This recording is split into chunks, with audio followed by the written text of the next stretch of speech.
총평 듣겠습니다. 일단 뭐 굉장히 놀라울 만한 결과였죠. 조희대 대법원장이 이러려고 이렇게 서둘렀나. 한마디로 말씀드리면 대법원이 정치에 뛰어들었다. 조금 더 구체적으로 얘기하면 대법원장이 정치에 개입했다. 이렇게 표현해도 좀 무리가 없을 것 같습니다.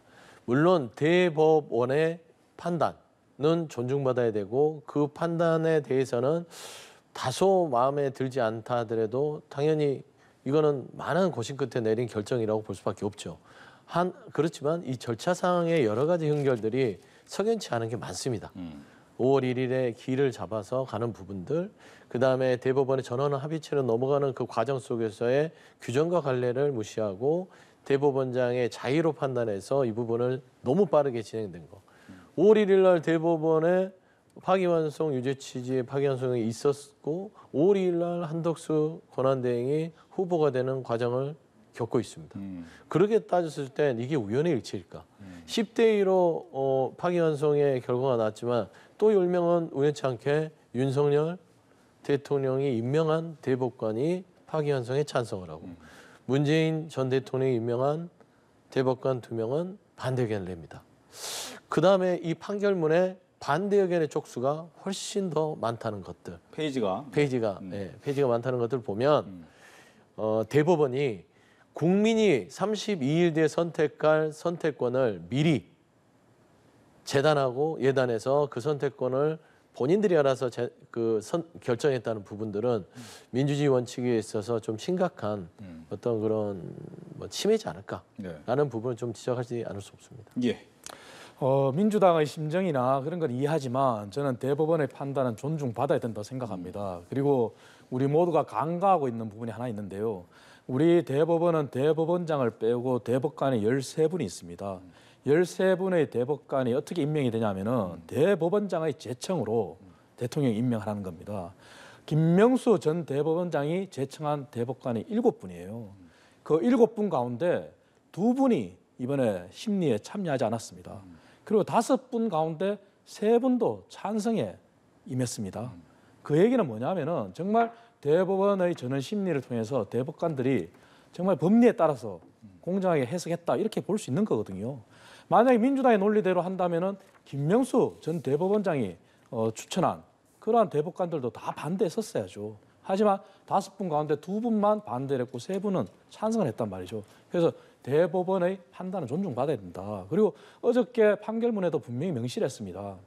정치적인 토론, 표현의 자유 이것은 존중받아야 되지만 유권자의 판단을 흐리게 할 정도로 특히 공직선거에 임하는 사람들은 더 큰 막중한 의무감과 책임감을 가져야 된다는 그런 논리거든요. 그래서 2심 법원에서 판단한 모든 발언이나 행위들을 하나하나 잘게 잘라서 판결할 게 아니라 전체적인 맥락을 봤을 때 과연 유권자의 판단에 지대한 영향을 미쳤는지 그걸 봤기 때문에 충분히 합리적인 판단이라고 볼 수 있는 거고 우리가 대법원의 판단은 어찌됐든 여야가 존중을 해야 됩니다. 그리고 그 다음에 단계가 있지 않습니까? 그리고 그 다음 단계에 따라서도 법적 절차에 따라서 민주당은 또 응하면 되는 거거든요. 예. 네. 그러다 보니까 이제 일단은 뭐 6월 3일 안에 나올 가능성은 좀 낮아요. 그러다 보니까 이제 그 이후에 혹시 이 문제가 될 수 있는 부분에 대한 얘기가 계속 나오는 것이 이 헌법 84조 대통령의 불소추 특권 때문에 과연 이 부분이 어떻게 해석을 해야 되느냐에 대한 논란이 좀 있습니다. 여기에 대한 얘기도 들어볼게요. 그러니까 이제 그 본선을 앞두고 대법원에서 어떤 큰 파장을 던졌죠. 그래서 결국에는 국민의힘이 최근에 이제 내란에 대한 어떤 사태 속에서 내란 프레임에서 자유롭지 않고 제가 넉넉히 당할 상황이었어요. 구조적으로. 근데 지금 보면은 대법원에서 파기환송을 함으로써 이제 이 선거 내내 끊임없이 이재명 후보에 대해서 피선거권이 박탈될 사람, 자격 없는 사람 이런 얘기를 계속하면서 선거전에서 국민들의 선택을 왜곡시키거나 그쪽에 국민들의 선택을 끌고 들어올 어떤 빌미는 줬다라고 보지만 이게 본선이 끝나는 6월 3일까지 제3고의 확정 판결로 이어지기는 쉽지 않잖아요. 그러면 그 뒤에 또 이 사법부의 판단이 또 정치권의 운명, 대한민국 운명을 좌우합니다. 결국에는 헌법재판소로 넘어갈 거 아닙니까? 헌법 84조에 대해서 소추의 영역이 기소에 제한되느냐 아니면은 재판까지 또 제한되느냐.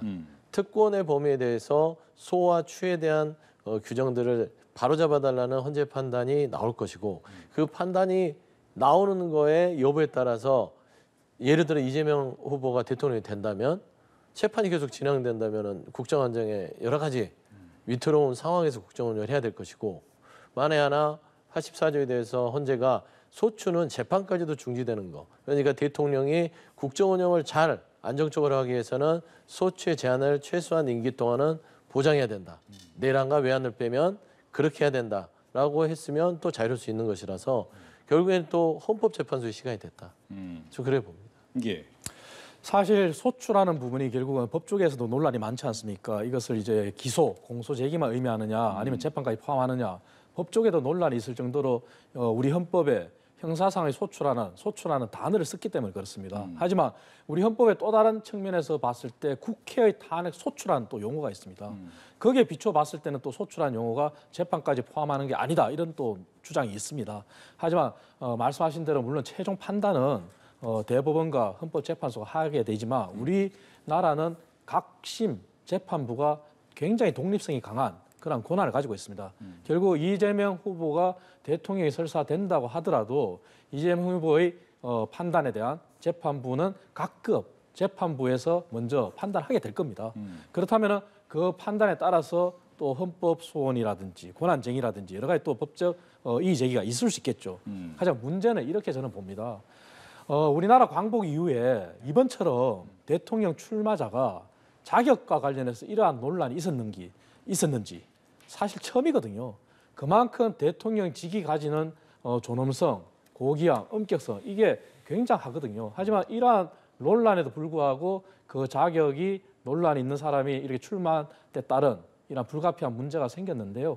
물론 대법원의 판단을 존중하고 또 이제 다시 고법에 내려가서 고법의 판단을 기다려야 되지만 앞으로도 이러한 논란이 또다시 반복되는 것은 대한민국의 굉장히 큰 불행이라고 저는 생각합니다. 그래서 지금 현행 헌법에서는 당연히 논란이 있고 우리가 한계가 있지만 이러한 부분들 때문에라도 이번 개정되는 만약에 개헌을 한다면은 그러한 개헌하는 헌법에는 지금 역대 대선 가운데서 이번 대선만큼 이러한 법적인 논란이 없었던 적이 없었기 때문에 이러한 부분들까지도 다 포함해서 개헌에 담아야 된다. 저는 그렇게 생각합니다. 예. 근데 이제 그 헌재 얘기는 이제 헌재로 가야 되는 것이고 대선 이후의 문제거든요. 84조는요. 84조는 아무리 얘기해봤자 이거는 본선에서의 이슈로 부각시키기 쉽지 않습니다. 파기환송, 그러니까 유죄 취재 파기환송도 피선거권을 사실상 박탈된 거 아니냐 정도의 주장 외에는 할 수 있는 게 없어요. 사실상 법적으로는 피선거권이 박탈된 건 아니잖아요. 최종 결정이 안 됐기 때문에 이재명 후보가 후보로서 사퇴할 이유는 아무것도 없는 것이고 다만 저는 선거에서 의외로 조희대 대법원장의 이 판결의 이 저희들이 의도들이 더 회자돼서 결국에는 이게 역풍이 국민의힘 쪽에 불 수도 있는 사안이다. 저는 그렇게 보고 있습니다. 예를 들어서 조희대 대법원장이 이 판결 왜 지금이냐 그리고 이 판결을 파기환송하는 이유가 뭐냐라고 했을 때 첫 번째 이유 자체가 사회적 혼란, 유권자들이 가질 수 있는 여러 가지의 뭐 불확실성을 해소해 준다는 의미에서 빠르게 진행했다고 하는데 그러면 조희대 대법원장의 머릿속에 사회적 혼란은 이재명 대표의 무죄였나요? 이재명 후보의 유죄를 파기환송을 한 것이 사회적 혼란을 해소하는 건가요? 저는 그게 이 전체적인 대한민국의 이재명 후보의 공직선거법 때문에 사회가 혼란하다고 생각하지는 않은데 왜 조희대 대법원장은 그걸 혼란이라고 표현했을까요? 저는 그의 머릿속에, 그의 감정 속에, 그의 개인적 판단 속에 이재명 후보가 대통령 되는다는 자체가 사회적 혼란으로 판단하고 이 재판을 빨리 진행한 게 아니었느냐 하는 우려가 그 대목에서 조금 꺼림직한 이유다. 그런 설명을 드립니다. 반론 듣겠습니다. 조희대 대법원장을 너무 공격하시는데요. 이것은 말씀드린 것처럼 전원 심리에 의해서 판결이 난 겁니다. 조희대 대법원장 혼자의 의견이 아닙니다. 그리고 그 전원 심리 중에는 김명수 대법원장이 전 대법원장이 추천한 그러한 대법관도 있다는 말씀 다시 드리고요. 대법원에서 이렇게 전원 심리에 의해서 유죄 취지의 파기환송을 했을 경우에는 고법에 다시 돌아갔을 때 고법에서 무죄를 내릴 수가 없습니다. 다만 고법에서 형량은 어느 정도를 결정할지는 고법의 몫입니다. 그 얘기는 최종적으로 이미 이재명 후보의 선거법 위반과 관련해서는 허위사실 공표는 유죄 취지로 파기환송됐다. 그래서 그 유죄 취지에 맞게 고법에서 새로운 재판부가 배당이 된다면은 형량은 고법의 몫이지만 유죄라는 것은 분명하다. 그렇게 저는 말씀드리겠습니다. 예. 그러다 보니까 지금 민주당에서 여러 법안을 좀 올리고 있어요. 그 중에 하나는 대통령이 당선 시에는 진행 중인 형사재판 절차를 정지하도록 하는 형사소송법 개정안도 있고, 앞서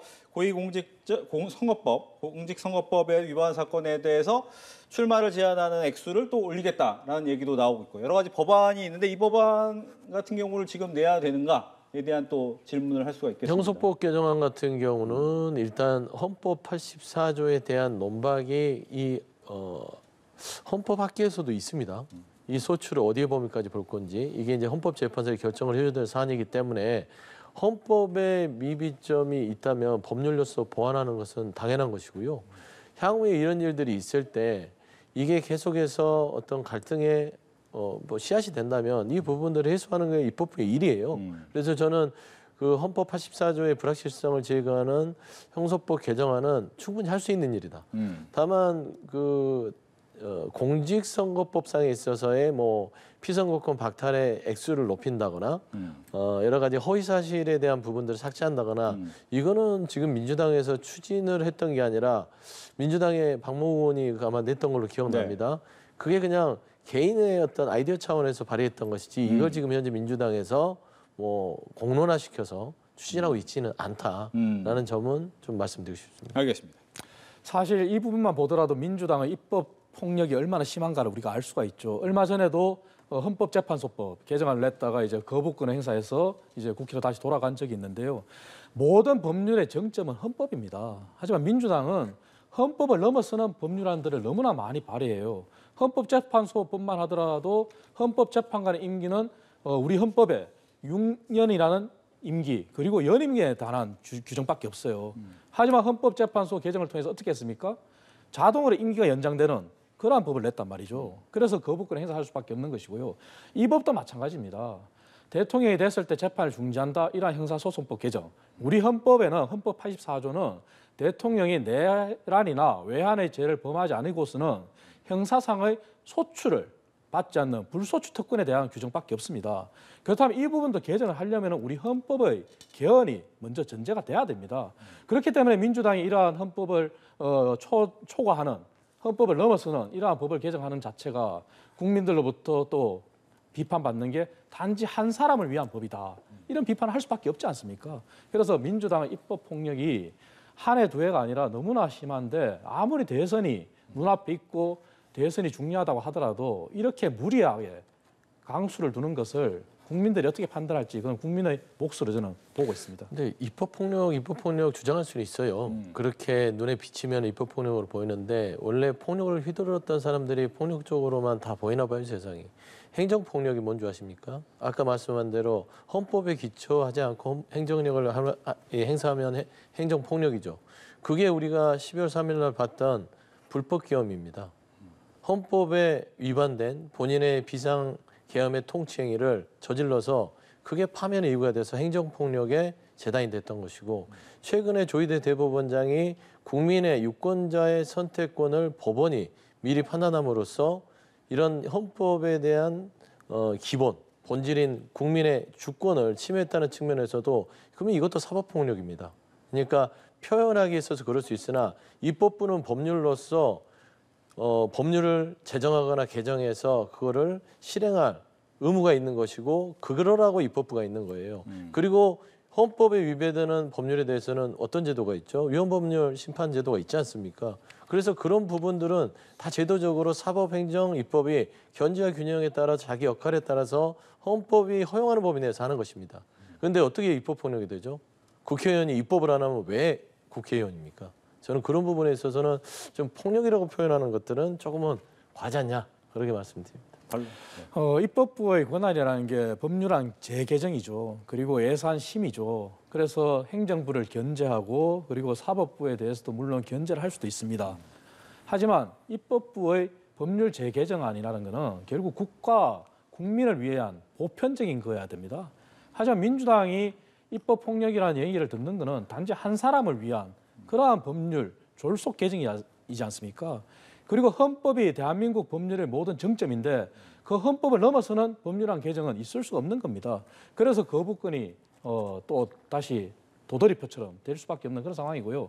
그리고 사법부는 예를 들어서 이재명 후보의 2심 선거법 무죄, 물론 그때 당시에 정치권인 국민의힘에서도 반박을 하고 2심 재판부에 대해서 비난도 했습니다.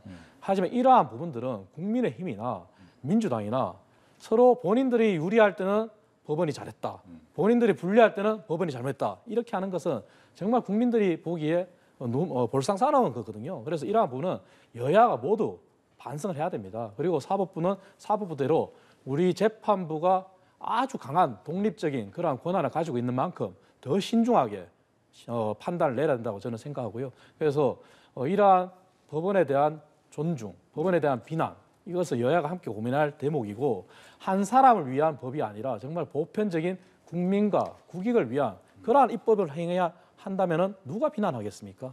그러한 부분을 좀 되돌아봤으면 저는 좋겠습니다. 한 사람을 위한 법이라고 하면 안 된다는데 원래 법이 한 사람을 위해서 하는 겁니다. 예를 들면 사회적으로 파장이 일어났을 때 무슨 법 이름을 붙여서 법을 개정하고 제정하죠. 이재명 후보, 그러니까 이재명이라는 정치인이 지금 당하고 있는 현재 많은 부분들이 법의 테두리 안에서 제한적으로 보완하지 않으면 또 다른 정치인이 이 자리에 왔을 때 똑같은 일을 당할 수도 있겠다라는 차원에서 입법이 진행되는 겁니다. 그게 한 사람을 위한 법처럼 보인다면 그거는 그 사람만 뭔가가 특혜를 준다고 비판하고 싶은 사람들의 주장이겠죠. 저는 그 부분에 대해서는 한 사람의 법이 아니라 어떤 한 사람에 의한 법이 많은 사람의 피해를 줄일 수 있는 모범이 될 수 있다는 점에서 저는 좀 과도하게 이재명 포비아에 걸린 게 아닌가 말씀드리고요. 두 번째는 저는 민주당이나 제 개인으로도 법원의 판단을 존중 안 한 적은 없습니다. 당연히 대한민국의 상권분립 민주주의 국가에서는 법원의 판단은 어떤 경우라도 마음에 안 들 대로 존중받아야 됩니다. 다만 법원의 심리 과정이라든지 절차라든지 여러 가지 판단 과정에서 석연치 않은 점이 있다면 그 또한 말을 못하게 하거나 판단하지 못하게 한다는 건 그건 조금 민주주의인 사회에서의 표현, 의사, 비판의 자유를 침해할 수 있는 그런 지적이지 않을까 생각합니다.